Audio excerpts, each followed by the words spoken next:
ദീർഘദൂര കുതിരയോട്ട മത്സരത്തിലെ ആഗോള ചാമ്പ്യൻഷിപ്പായ FEI എൻഡ്യൂറൻസ് ടൂർണമെന്റിൽ മലയാളിയായ നിത അഞ്ചും ചേലാട്ടിനാണ് ചരിത്ര നേട്ടം. സീനിയർ വിഭാഗത്തിൽ വിജയകരമായി കുതിരയോട്ടം പൂർത്തിയാക്കുന്ന ആദ്യത്തെ ഇന്ത്യൻ വ്യക്തി എന്ന റെക്കോർഡ് ഇനി ഈ 22കാരിക്ക് സ്വന്തം. ഫ്രാൻസിലെ മോൺപാസിയാറിൽ നടന്ന മത്സരത്തിൽ 40 രാജ്യങ്ങളിൽ നിന്നുള്ള ഏറ്റവും മികച്ച 118 കുതിരയോട്ടക്കാർക്കൊപ്പമാണ് നിത മത്സരിച്ചത്.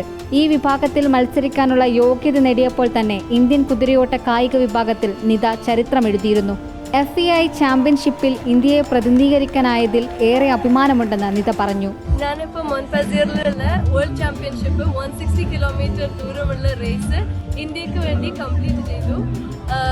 നിങ്ങളുടെ എല്ലാവരുടെയും പ്രേയേഴ്സിനും സപ്പോർട്ടിനും വളരെയധികം നന്ദി. ഇതേപോലെ ഇനിയും ഫ്യൂച്ചറിൽ അച്ചീവ്മെന്റ്സും സപ്പോർട്ടും ഇതേപോലെ നമ്മുടെ രാജ്യത്തിന് കൊണ്ടുവരാൻ പറ്റുമെന്ന് വിചാരിക്കുന്നു. Thank you so much.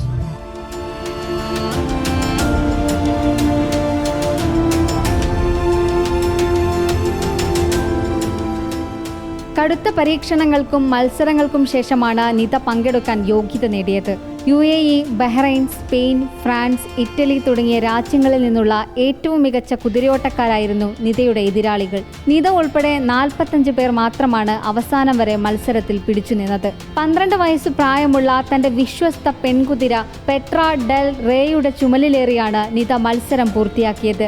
അസാമാന്യ കരുത്തും കായികക്ഷമതയും മാത്രം പോരാ, ഓടിക്കുന്ന കുതിരയുമായി അഭേദ്യമായ ആത്മബന്ധം കൂടിയുണ്ടെങ്കിലേ മത്സരം പൂർത്തിയാക്കാൻ കഴിയൂ. റിപ്പോർട്ടർ, കൊച്ചി.